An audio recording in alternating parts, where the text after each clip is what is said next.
10월 12일 월요일 성령 충만한 하루를 위한 듣는 묵상. 오늘의 본문은 창세기 2장 4절로 6절까지의 말씀입니다.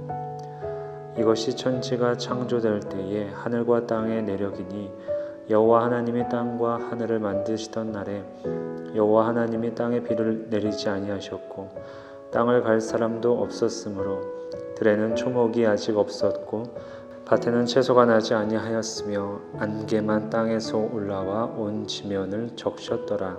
아멘.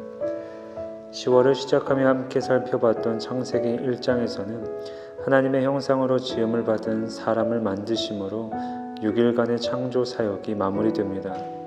오늘 함께 읽은 본문은 표면상으로는 창세기 1장 27절로 30절의 말씀이 반복되는 것 같지만 전혀 새로운 문단이 시작된다고 보는 게 맞습니다.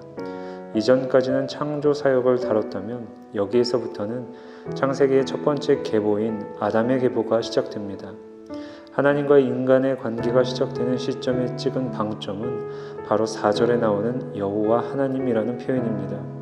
1장에서 하나님의 천지 창조의 과정에서 사용되었던 신명은 엘로힘이었습니다. 바로 천지를 창조하신 하나님이 권세가 많으신 전능하신 하나님이라는 뜻의 이름입니다. 그런데 2장 4절에서는 하나님의 이름과 더불어 여호와라는 하나님의 이름이 동시에 등장합니다.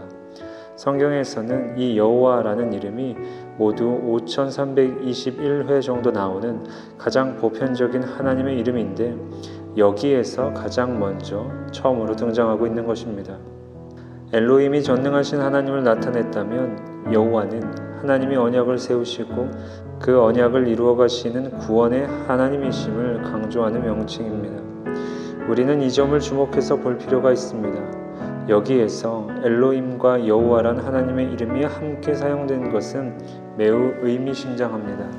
왜냐하면 2장의 마지막 절까지는 1장에서 이미 기록된 6일간의 천지 창조 사건을 다시 한번 기록하지만 그 중에서도 특히 창조의 중심이라고 할 수 있는 인간의 창조와 또 인간 사회를 이루는 가장 기본적인 단위, 바로 가정을 세워가는 과정이 기록되어 있기 때문입니다. 이러한 인간과 가정은 하나님의 자비로운 언약과 밀접한 관계를 지닙니다. 즉 하나님은 인간으로 하여금 하나님의 아름다운 창조물을 잘 관리하게 하시고 또한 자유의지를 가진 인격체로서 하나님과 더불어 선악과 언약을 맺게 하십니다. 또 이 세상 끝날 때까지 지속될 가정이라고 하는 공동체를 세워감에 있어서 하나님의 그 언약의 주님이심을 보여주는 것이 바로 이 여호와라는 이름에 담긴 의미입니다. 이제 하나님과 인간 사이에 여호와라는 이름이 사용되었습니다. 하나님과 언약을 맺은 존재로서 하나님의 형상을 따라 또 그의 예비하심을 신뢰하며 살아가는 삶의 여정을 우리는 시작하면 됩니다.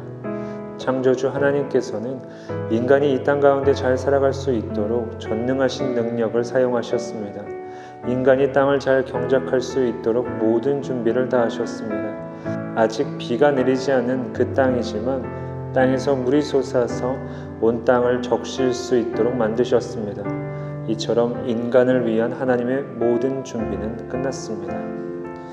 사랑하는 신광의 성도 여러분, 하나님은 우리보다 늘 앞서 계시고 우리를 두루 살피시며 우리보다 더 먼저 준비하시는 분이십니다. 그래서 마치 우리에게 놓인 결과에 대해 그것을 노력의 대가로 여기거나 혹은 누려도 되는 당연한 것으로 여길 때도 있습니다.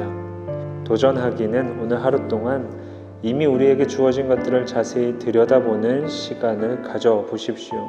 이것이 어떻게 온 것인가?